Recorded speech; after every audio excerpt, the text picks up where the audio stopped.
ورحمة الله وبركاته.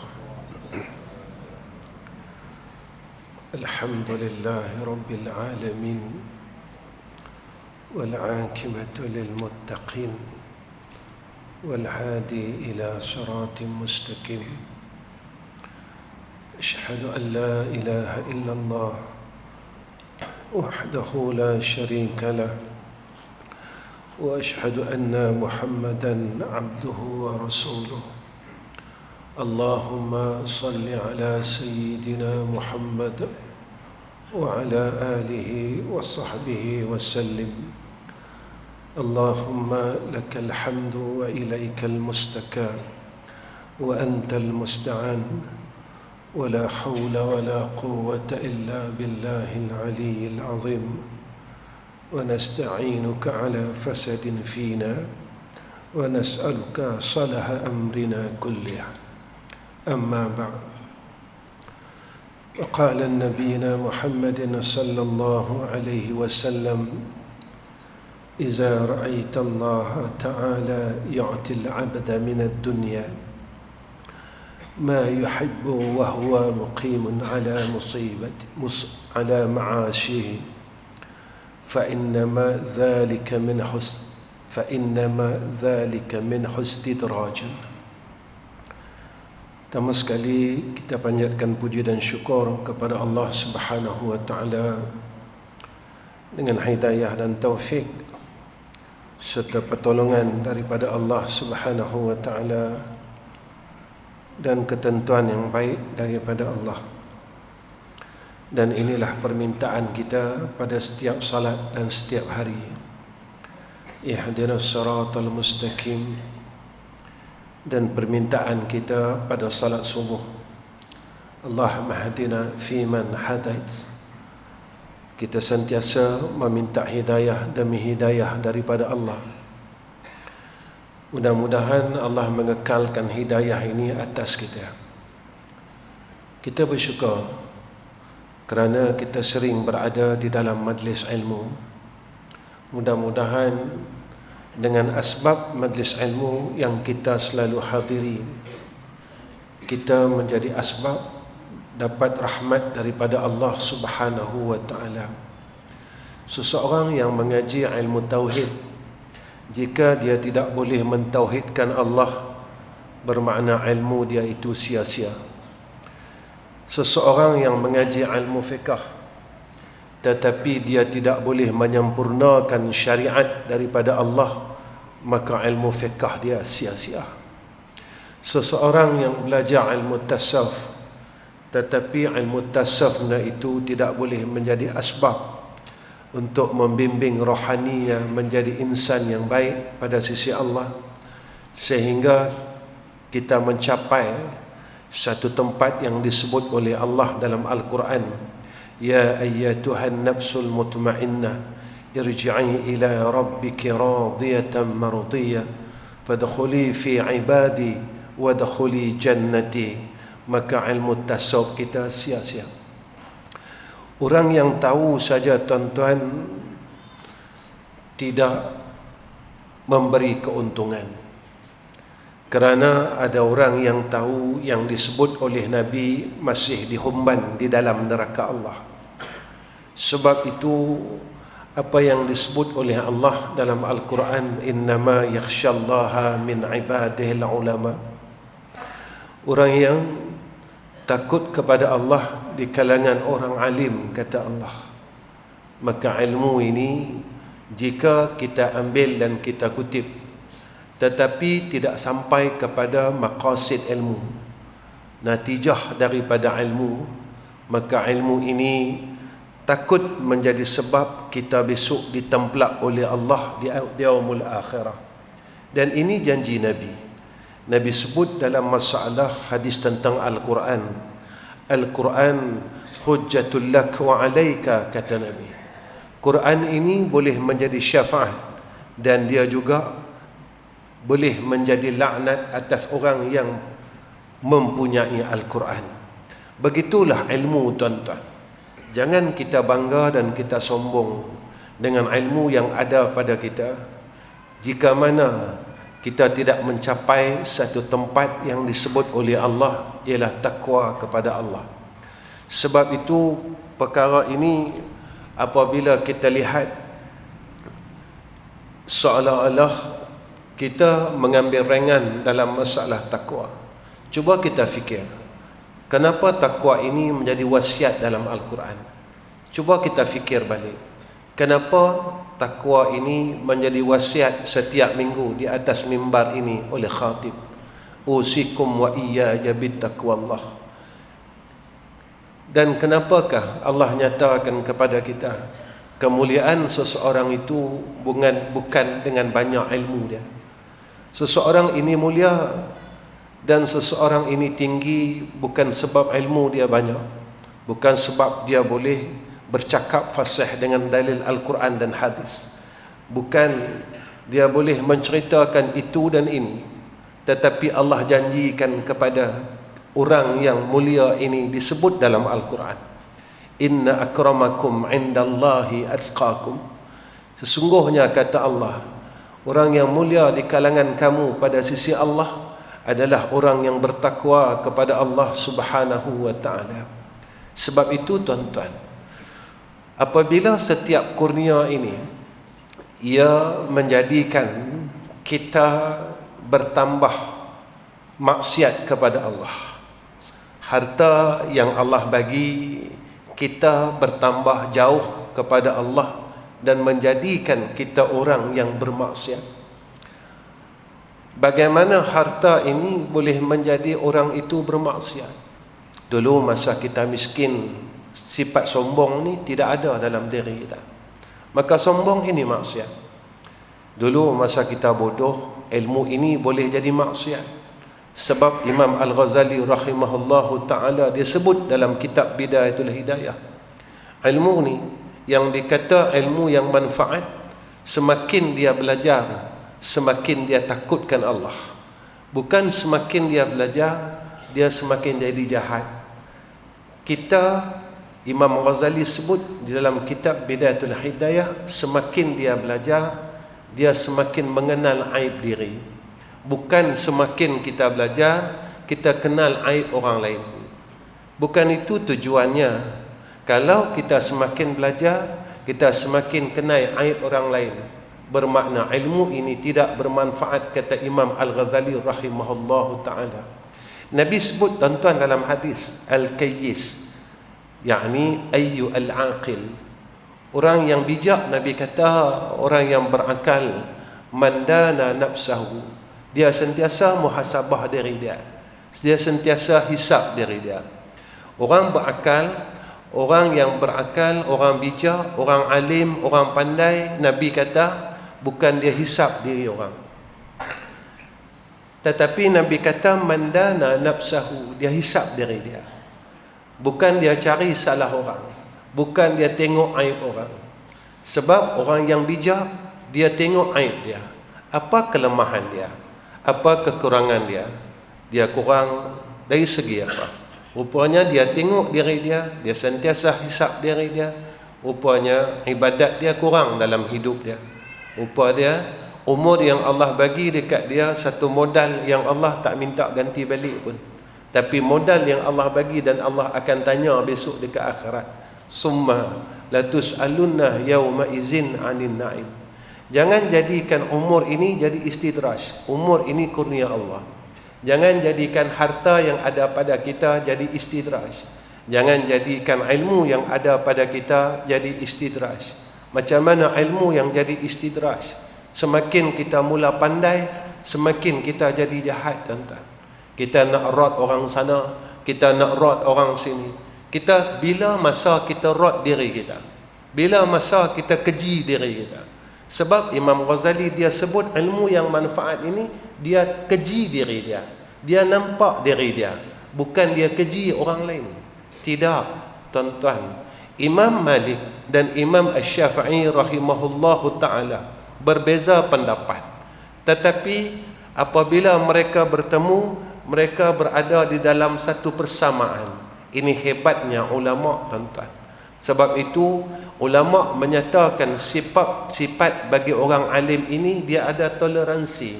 sentiasa keterbukaan di dalam menerima pendapat orang lain. Apa yang saya nak kongsikan dengan tuan-tuan, kita takut apa yang ada pada kita adalah satu istidraj yang kita tidak sedar. Kita ingat istidraj ini cuma tinggal semayang saja. Kita melihat perkara ini daripada satu perkara yang zahir. Kita tengok zahir kita. Tuan-tuan, umur yang Allah bagi kepada kita, kita guna tak pada tempat kebaikan? Kita dah tinggal, kita makin dekat dengan Allah atau kita makin jauh dengan Allah? Lalu kita kata, ustaz saya tak tinggal semayang. Betul? Semayang kita buat, sombong pun kita buat. Semayang kita buat, riak pun kita buat. Tuan-tuan, apa hikmahnya Allah tak bagi kita tunjukkan amalan pada orang? Satu, tak bagi tunjukkan apa yang kita ada, tunjukkan harta kita, tunjukkan amalan kita, tunjukkan itu dan sebagainya pada orang lain. Kalau daripada sudut harta, Islam ni dia suruh jaga hati fuqara. Dia suruh jaga hati orang miskin. Lah ni orang tak mau, tuan-tuan. Orang pandang kepada zahirnya, tetapi daripada sudut batinnya, kita telah banyak menyakiti hati orang Islam. Kita menyakiti hati fuqara. Tuan-tuan, Rasulullah suruh kita jaga hati semua orang. Hadis yang pertama berlakunya hijrah Rasulullah sampai ke Madinatul Munawwarah, Nabi kata apa? Nabi kata sebarkan salam. Kedua, Nabi kata apa? Hubungkan silaturahim. Ketiga, Nabi kata apa? Bagi makan. Yang keempat, Nabi kata apa? Semayang malam. Dalam 4 perintah ni, tuan-tuan, cuba kita tengok. Dalam 4 perintah ini, kalau kita tengok, tuan-tuan, Masya Allah, 3 perintah hablum minan nas dan 1 perintah hablum minallah. 3 perintah ini bersangkut paut dengan hablum minan nas, dan 1 saja perintah hablum minallah. Sebab itu, tuan-tuan, kita dalam masalah hablum minallah, kita tak gagal. Kita tak gagal puasa sunat Zulhijjah, puasa Arafah, kita berjaya, tuan-tuan. Kita nak ampun dosa setahun. Tapi kita tak berjaya jaga lidah kita yang menghapuskan keampunan dosa setahun ni.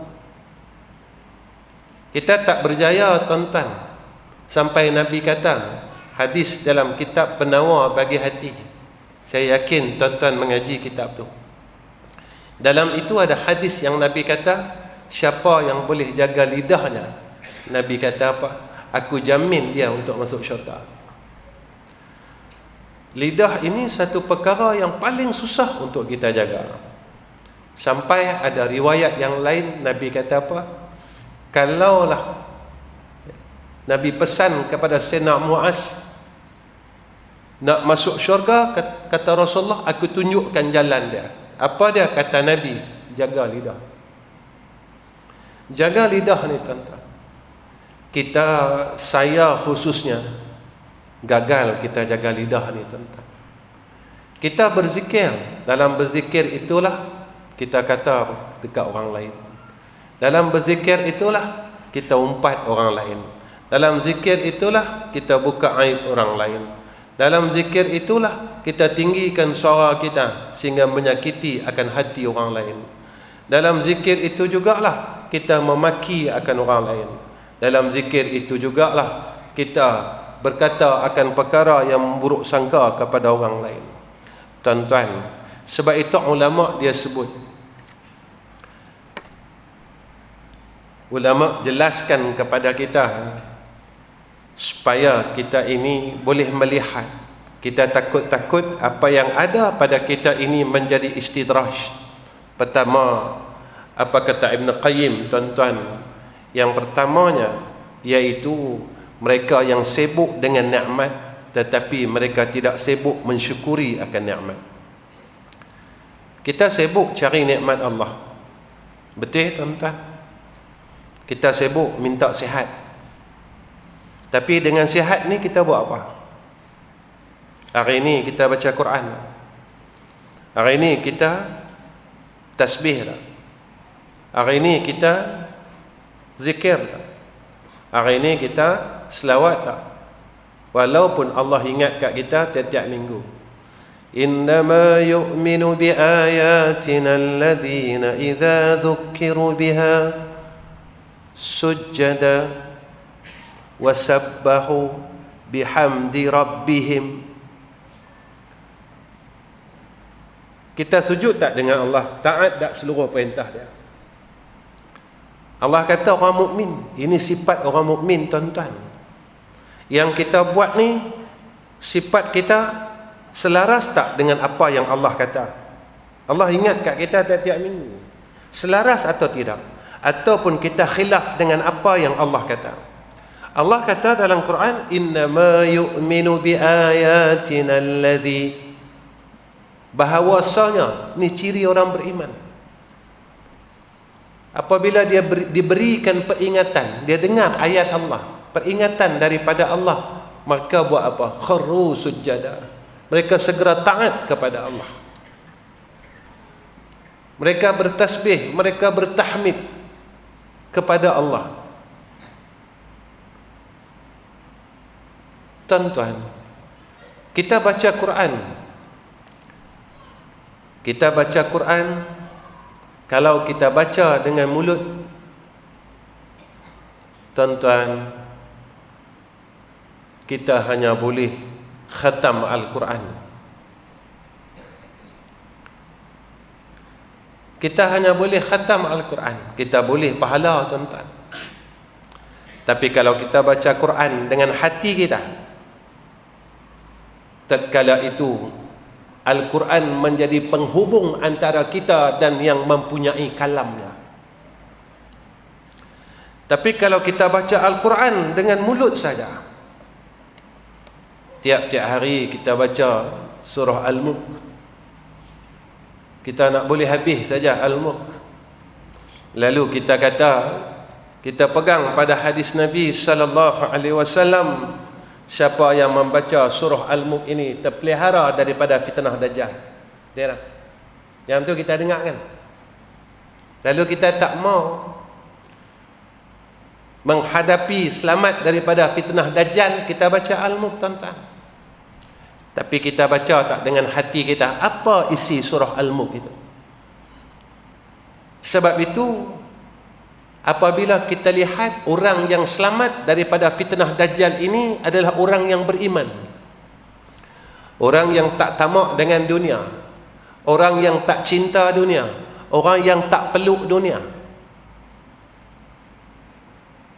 Kenapa, tuan-tuan? Saat Dajjal mai besok, Dajjal ini dia suar kat kita, dia pelawar kat kita, dia semawa kat kita masalah dunia.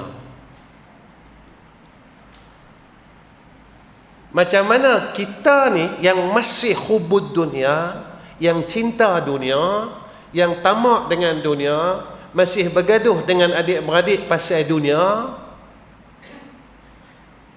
kita boleh selamat ke, tuan-tuan? Tuan-tuan, orang Yahudi baca Quran tak? Orang Nasrani baca Quran, tuan-tuan. Abdullah bin Ubay baca Quran. Main nak bagi ingat yang ni. Tetapi Abdullah bin Ubay, dia tak beriman dengan Quran. Dia tak percaya Quran. Dia baca kok mulut saja. Sebab itu Nabi pesan dekat kita, besok pada zaman itu yang selamat hanya orang mukmin. Kenapa? Kerana orang mukmin dia tidak lapar, kerana dia telah dikenyangkan oleh Allah dengan tasbih dan tahmid dan takbir. Ini yang Allah didik kita. Innama yu'minu bi ayatina alladhina idza zukkiru biha kharru sujjada wa sabbahu bihamdi rabbihim. Siapa yang boleh buat semua benda ni? Allah pesan dekat kita, wahum la yastakbirun. Golongan ini golongan yang tak sombong dengan Allah. dia harap sangat pertolongan Allah. Dia bukan pegang dengan semayang dia saja, puasa dia saja, tetapi dia harap rahmat daripada Allah Subhanahu wa ta'ala. Dia tamak dengan rahmat daripada Allah, kerana dia tahu dah yang dia itu tidak ada daya dan upaya melainkan dengan pertolongan daripada Allah. Ini Allah jelaskan pada ayat yang seterusnya. Tatajafa junubuhum 'anil madaji'i yad'una rabbahum khaufan wa tama'a wa mimma razaqnahum yunfikun. Apa mereka buat? Mereka sentiasa bermunajat kepada Allah Subhanahu wa ta'ala dalam keadaan mereka takut. Mereka berada pada jalan kesesatan. Mereka takut hati mereka terpesong. Mereka takut dengan ketentuan yang tidak baik daripada Allah. Ya Kak Ustaz, ya. Nabi pesan dekat kita, pada tiap-tiap tahiyat yang akhir, Nabi suruh kita baca, ya muqallibal qulub, Allahu sabbit qalbi ala dinika wa ala ta'atika. Wahai yang membolak-balikkan, yang memiliki hati kita, yang memegang hati kita, maksudnya yang pegang diri kita. Tuan-tuan, kita hidup saat ni bukan sebab kita mau hidup, sebab Allah mau kita hidup. Kita jangan lupa, ketika Allah mau kita mati, tak ada siapa yang boleh menghalangnya. Tak ada siapa.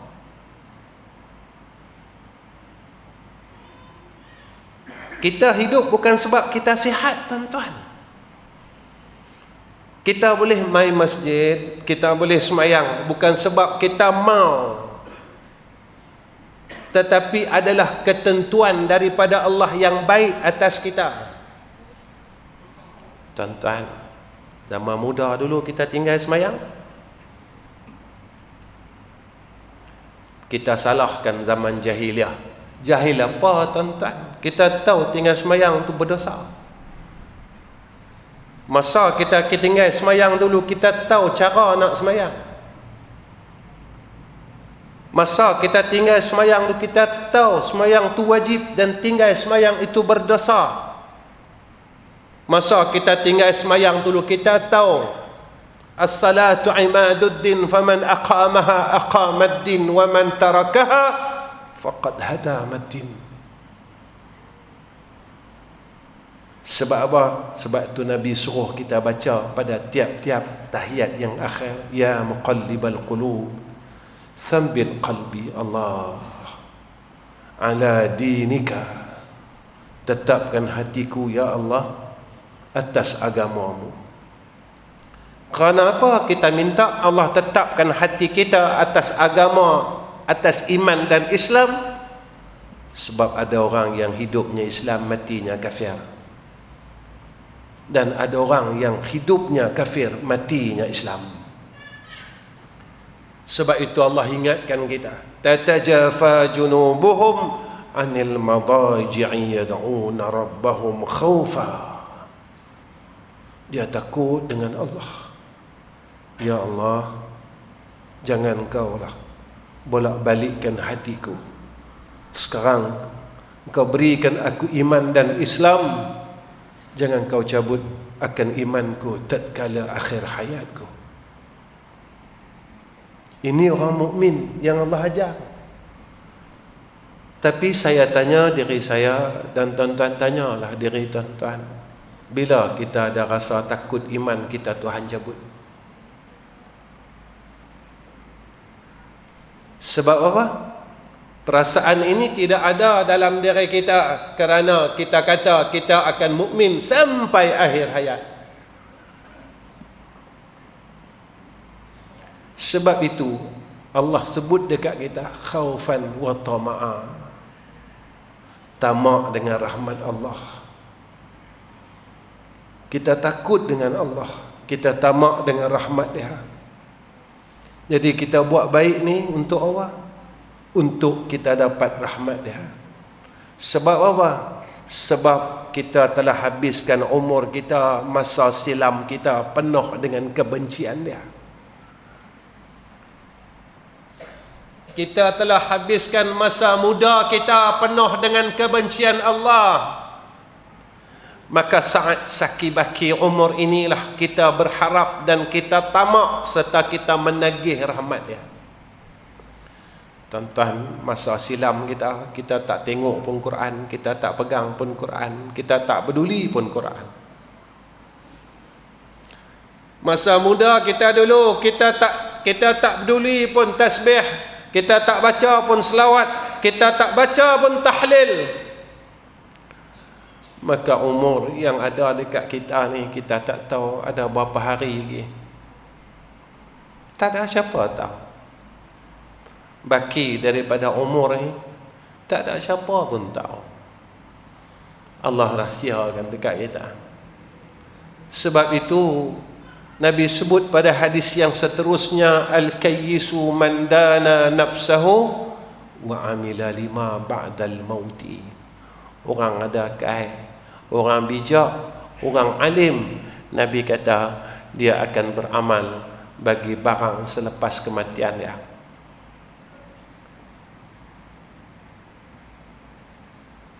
Ini orang bijak. Satu hari, tuan-tuan, ada satu ulama ditanya,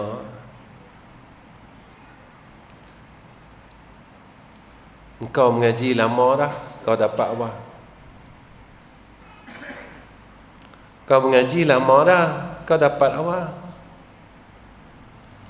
Lepas hatam satu kitab, lepas hatam satu kitab, kau boleh apa? Guru dia tanya dekat dia, hang mengaji dengan aku 30 tahun dah, kau boleh apa? Dia kata, wahai guru, aku boleh beberapa perkara. Satunya, dia kata, aku tengok orang di sekelilingku, dia cinta, dia sayang macam-macam perkara.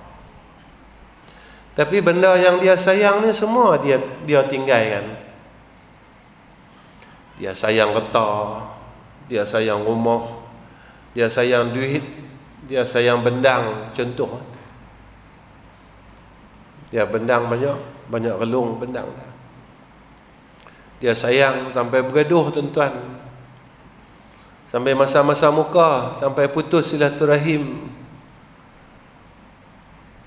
Walaupun ada hadis mengatakan orang yang memutus silaturahim lebih 3 hari, maka terangkat rahmat dalam hidup dia. Tak apa, tak ada rahmat, tak apa, janji boleh tanah bendang kat aku. Kita putus silaturahim 10 tahun, 15 tahun, 20 tahun, bermakna kita menentang Allah dan kita jual rahmat Allah dengan tanah bendang kita. Kita sanggup, tuan-tuan, biar aku tak dapat rahmat, tak apa, janji aku dapat tanah dalam dunia. Walhal tanah tu kita akan tinggalkan, tuan-tuan, dan kita akan minta sedikit ruang di tanah wakaf.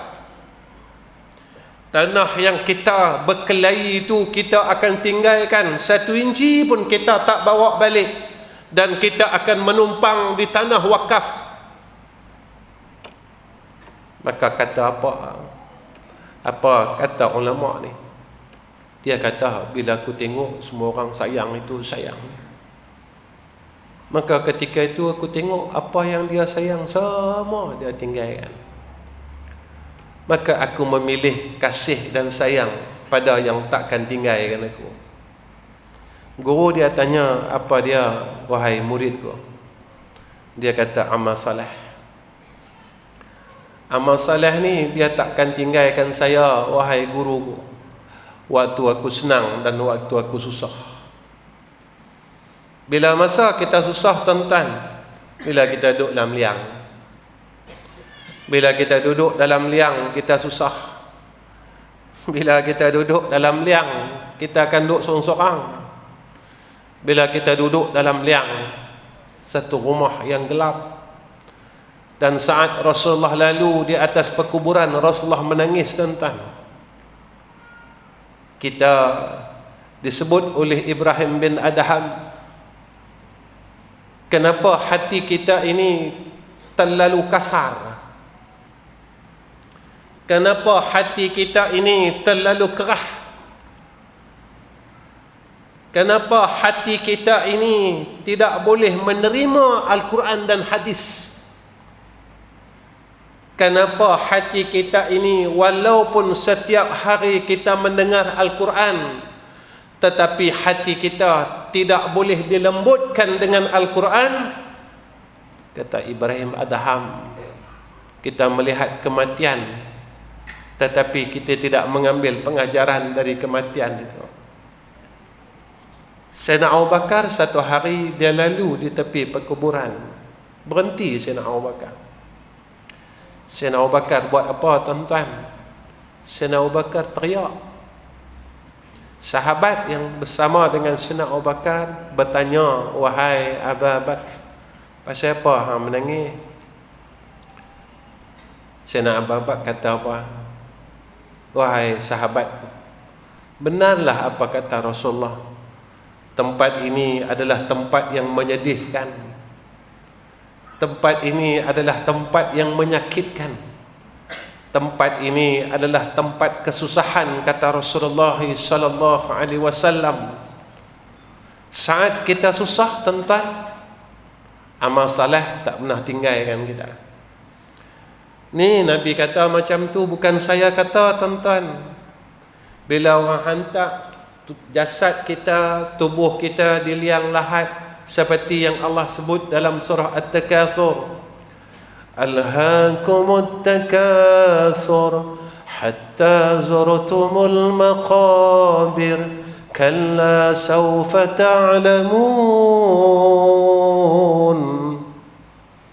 Allah kata, cilakalah dalam dunia, sibuk dengan harta, sibuk cari dunia, sibuk bergaduh pasal harta, sibuk himpun semua benda kita nak himpun. Hatta zurtumul maqabir, sampai orang bawa kita ni masuk dalam liang lahat.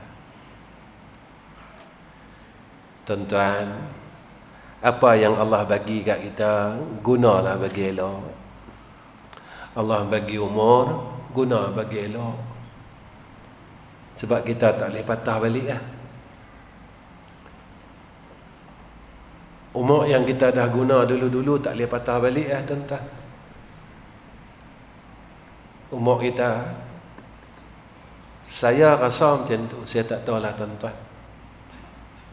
Saya rasa kalaulah saya boleh patah balik masa muda saya,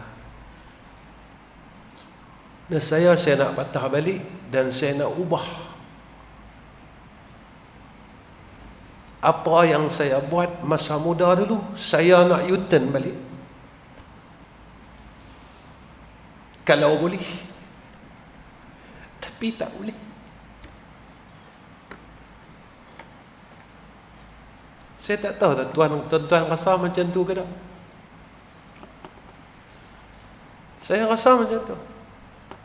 Kalaulah saya boleh patah balik, saya nak patah balik, dan apa yang saya buat pada zaman muda dulu saya tak mau buat. Tapi tuan-tuan, kita tak boleh patah balik. فَمَنْ يَعْمَلْ مِثْقَالَ ذَرَّةٍ خَيْرًا يَرَهُ وَمَنْ يَعْمَلْ مِثْقَالَ ذَرَّةٍ شَرًّا يَرَهُ. Kita tanggunglah. Kita tanggunglah. Baik, itu kesalahan kita. Cuma bila kita dah berumur macam ni, kita harap apa? Kita harap, ya Allah, tolonglah ampunkan dosa kami.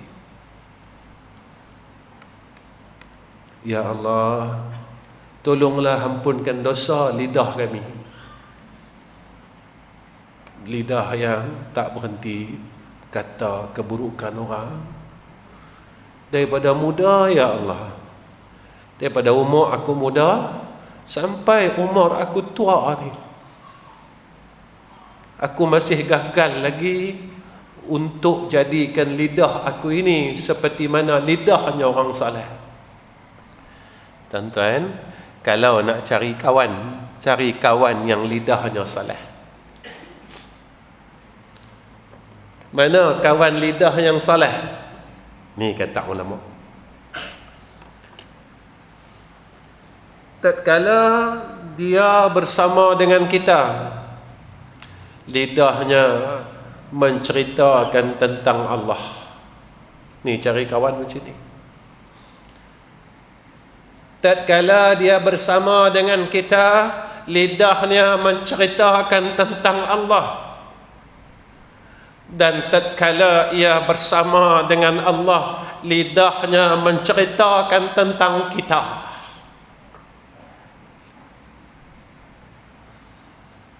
Masa dia duduk dengan kita, dia cerita dengan kita tentang Allah. Allah, ingat Allah, jangan lawan Allah, kita dah tua, cukuplah jangan buat maksiat, Allah marah. Cukuplah jangan kata ke orang, Allah marah. Cukuplah, jom kita jadi orang baik.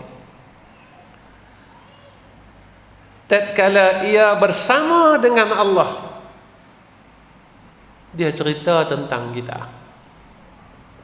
Ya Allah, aku ada kawan nama dia Fulan bin Fulan, tolonglah jadikan dia orang baik. Ya Allah, aku ada adik-beradik seramai 13 orang, tolonglah jadikan adik-beradik aku orang baik. Dalam dunia mereka adik-beradik aku, ya Allah, mudah-mudahan kami dapat berhimpun di dalam syurga dalam tempat yang sama. Ini tuan-tuan lidah orang yang saleh. Tatkala ia bersama dengan kita, dia menceritakan tentang Allah. Dan tatkala ia bersama dengan Allah, dia menceritakan tentang kita. Kalau kita ada kawan macam tu, untung tuan-tuan. Apa kata Ibn Qayyim? Tuan-tuan, dekat pukul 9 ni, kita takut kita berada dalam istidraj, kita gairah cari ilmu, tapi ilmu yang ada pada kita tidak menjadi manfaat dan menjadikan kita takut kepada Allah. Kita himpun saja, kita himpun, tapi tak boleh jadi apa kat kita. Tuan-tuan, sebab itu Imam Syafi'i dia sebut macam ni.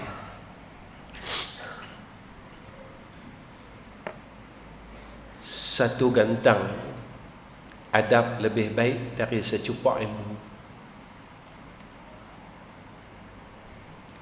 Kenapa Imam Syafi'i sebut macam tu? Sebenarnya adab itulah orang yang beramal dengan ilmu dia. Orang yang beradab dengan ilmu adalah orang yang memelihara akan adab-adab ilmu. Itu kalau kita mengaji kitab Ta'lim Muta'lim, kitab Ayyuhal Walad, dia sebut orang mengaji ni kalau dia gagal semayang malam, dia orang gagal. Orang ahli ilmu ni kalau dia gagal semayang malam, dia orang yang gagal. Bila sebut semayang malam ni tuan-tuan, saya teringat kisah hidup saya tahun 93 tu. Saya nak pergi sambung mengaji tuan-tuan, tak mengaji pun. Saya nak pergi sambung, bukan sambung, saya nak pergi mengaji. Saya nak pergi mengaji masa tu di Makkah Mukarramah. Saya ingat lagi peristiwa ni masih segar dalam ingatan saya. Flight saya siang. Jadi malam tu, subuh masa tu 5.45, saya naik masjid pukul 5.30, dan saya naik 5.30, saya semayang tahajud 2 rakaat. Masa saya semayang ni Tuan-tuan, almarhum orang tua saya Tuan-tuan kenal kan, almarhum Ustaz Ghazali Hasbullah. Dia ambil kayu semamu besar ni Tuan-tuan. Masa tu umur saya 23 tahun. Dia tibai atas kepala ni, ngam-ngam tengah-tengah. Saya masa tu rakaat kedua, dia bagi Tuan-tuan tam. Kemudian dia kata apa kat saya?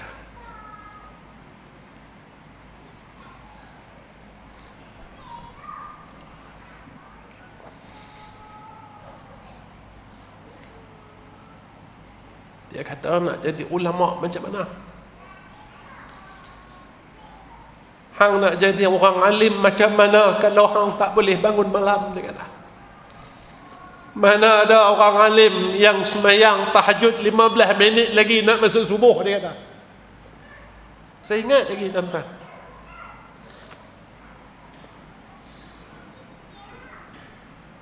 masa dia tibai kepala saya tu 5.35, langsung dia kata, tak ada orang alim yang tak bangun malam. Dia kata.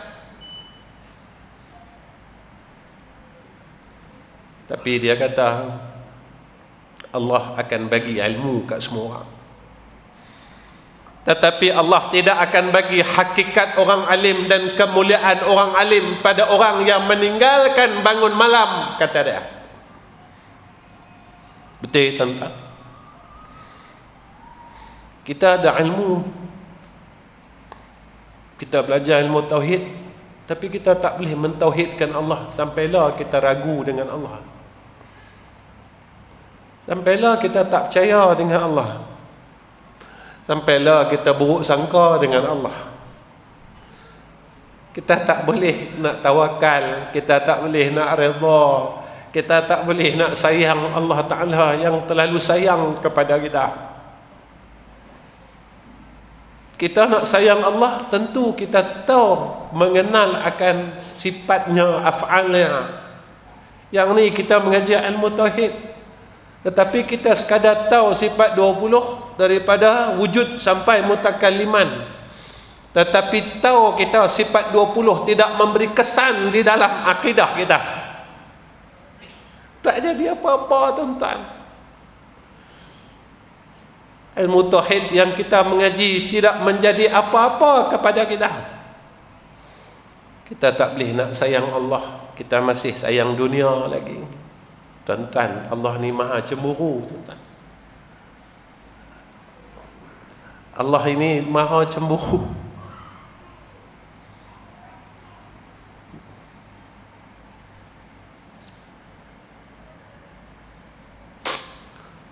Sebab itu kita tak dapat apa yang Allah bagi kepada kekasih-kekasih dia. Saya tanya diri saya Tuan-tuan, saya umur hampir masuk 55. Berapa kali saya jumpa Lailatul Qadar?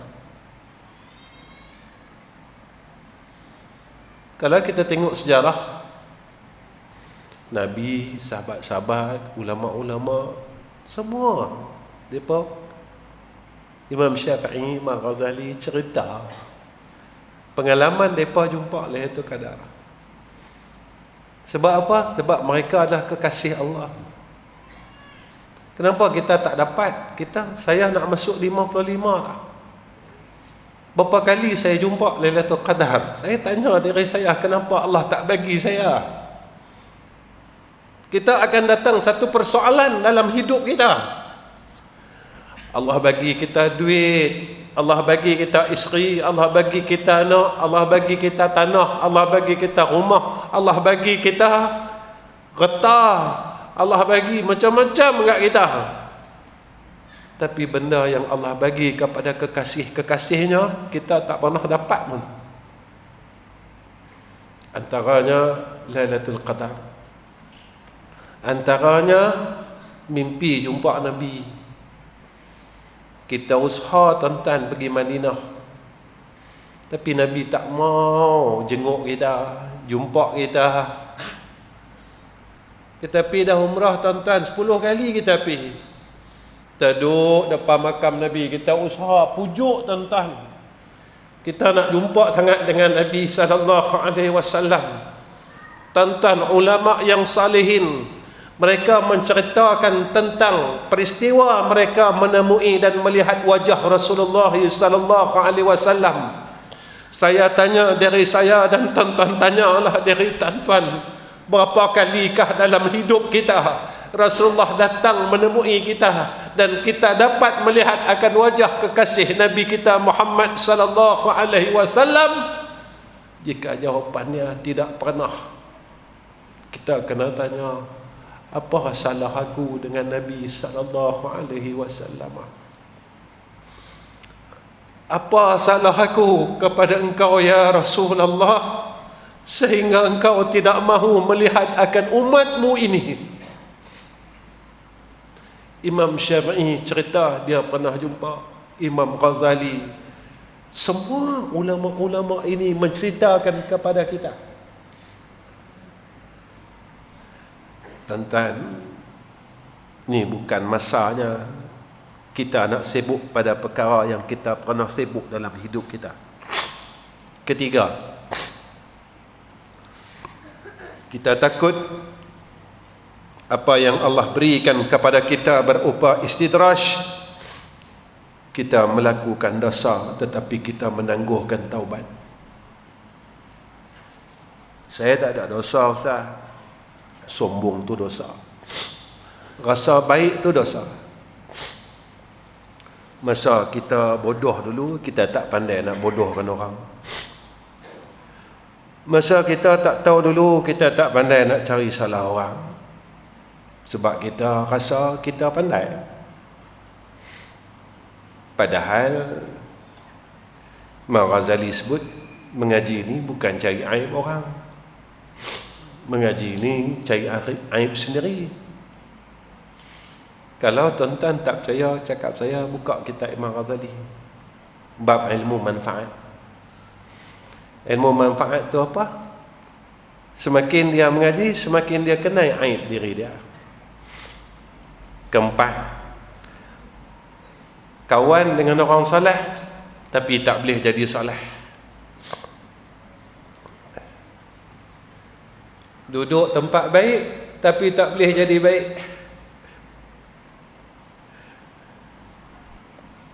Tuan-tuan, masjid ni tempat baik.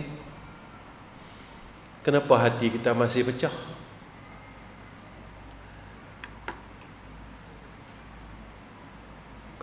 Tuan-tuan, kawan-kawan kita semua orang baik-baik. Kenapa kita tak boleh jadi baik? Masjid ni tempat baik, rumah Allah. Allah janjikan siapa yang masuk dalam rumah Allah, dia akan dapat aminah, ketenangan. Pasal apa kita masa-masa muka sama-sama kita, buruk-buruk sangka sama-sama kita, berkelahi lagi dalam satu masjid. Masjid salahkah kita salah? Tapi kita tak pernah kata kita salah. Tuan-tuan, kita takut benda hak kita buat lah ni sama macam iblis buat dulu.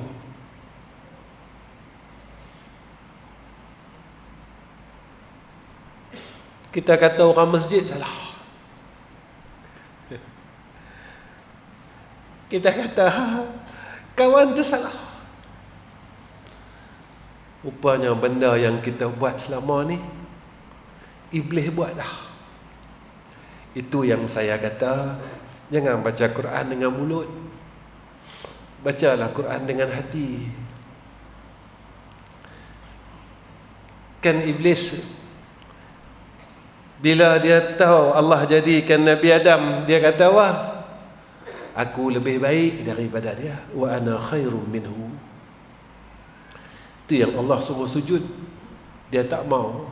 Aba wastakbara wa kana minal kafirin. Yang terakhir, jangan sampai perkara ini ada dalam diri kita. Dunia kat belakang, tapi dia ikut. Akhirat dekat depan, dia belakangkan akhirat. Tuan-tuan, dalam hidup ni kita dulukan akhirat atau kita dulukan dunia? Kalau kita dulukan dunia, rugilah. Dunia ni tak salah. Jadikan dunia ni kita boleh masuk syurga. Reta tak salah. Jadikan reta ni kita boleh masuk syurga. Ilmu tak salah. Jadikan ilmu ni boleh buat kita masuk syurga. Sihat tak salah. Jadikan sihat ni boleh buat kita masuk syurga. Ada kawan-kawan tak salah. Jadikan kawan-kawan kita ni jadi sebab kita boleh masuk syurga. Jangan segala asbab yang ada pada kita ini menjadikan asbab kita ini masuk neraka Allah. Tuan-tuan, orang mukmin ni orang hebat. Orang mukmin adalah orang yang hebat. Kerana sifat ketaatan dia kepada Allah ini tidak ada nilai. Kematian orang mukmin ni, tuan-tuan. Habis saya cerita yang ni, saya nak tutup lah, tuan-tuan. Malam masjid, tuan-tuan, adalah masjid yang terakhir program saya di belah Penang ni. Daripada awal bulan ni dah nak raya dah. Sebulan ni saya dan duduk rumah 3 hari. Dan duduk rumah 3 hari ya, tuan-tuan. Balik daripada Sabah, turun kapal terbang, tidur semalam, pagi-pagi cabut dah. Tak dan hangat tilam. Balik daripada Terengganu, tak dan duduk sehari lah. Duduk sehari lah. Mai pula sini, dah nak raya. Cakap dengan rumah kita, saya cakap dengan rumah saya, kita ada rumah pun tak macam ada rumah. Saya bak dengan dia, dengan orang rumah. Tadi adik saya mesej saya, tuan-tuan, adik lelaki, dia tanya kat saya, abang bila balik? Saya ni kalah dengan 3 orang dalam hidup. Yang ni saya kalah. Pertama, isteri saya. Kedua, anak cucu saya. 3, adik-beradik saya. Saya kalah. Adik saya mesej saya, abang bila nak balik? Saya tanya pasal apa? Tak tahu, dia kata.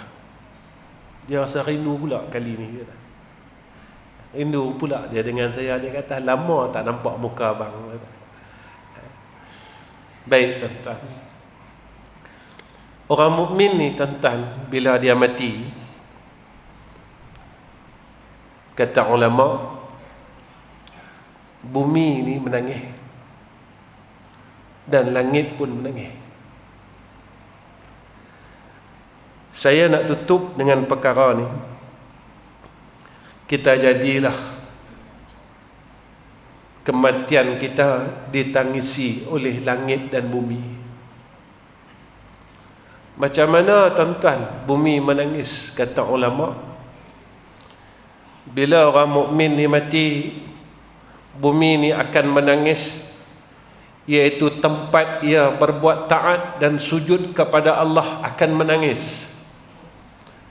Dia kata, tak ada dah orang yang zikir kat sini,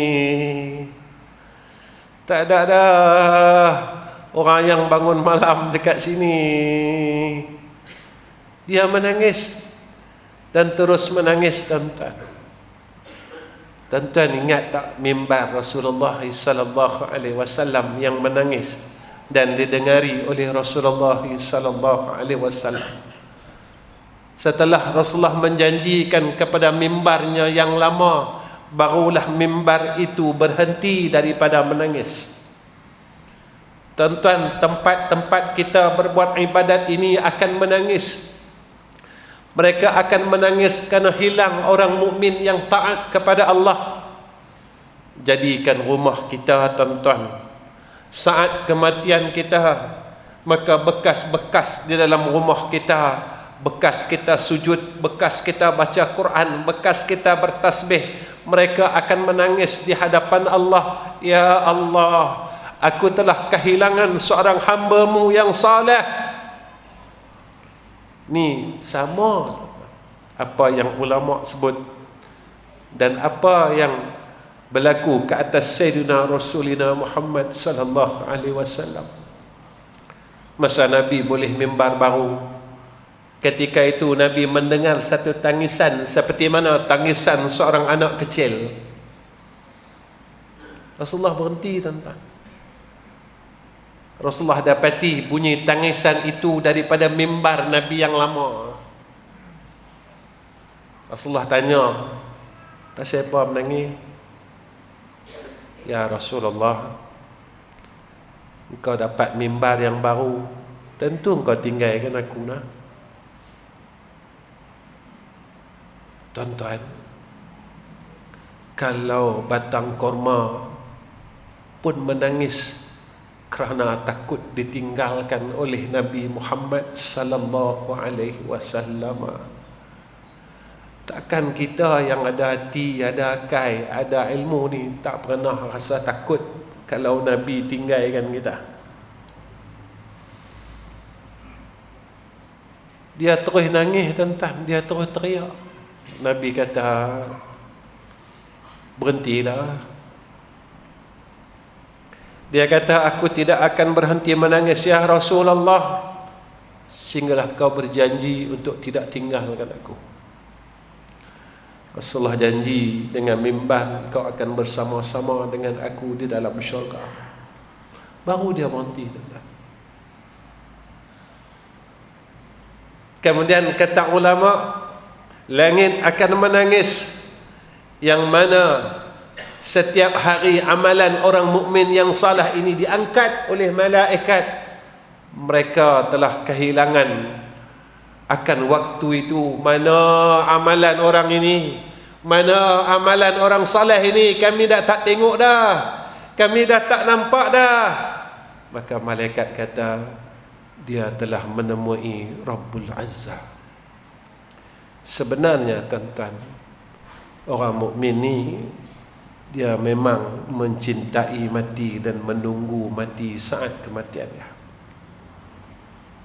Antara sifat orang mukmin, dia sentiasa menunggu kematiannya.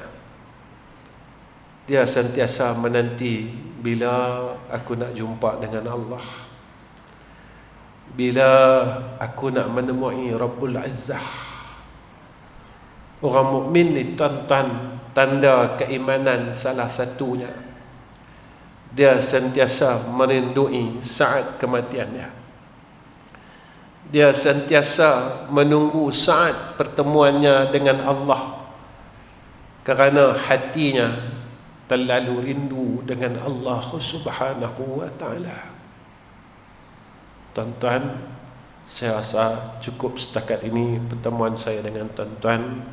Saya minta maaf, saya minta ampun dengan seluruh jamaah Masjid Pembentang Jangguih ini.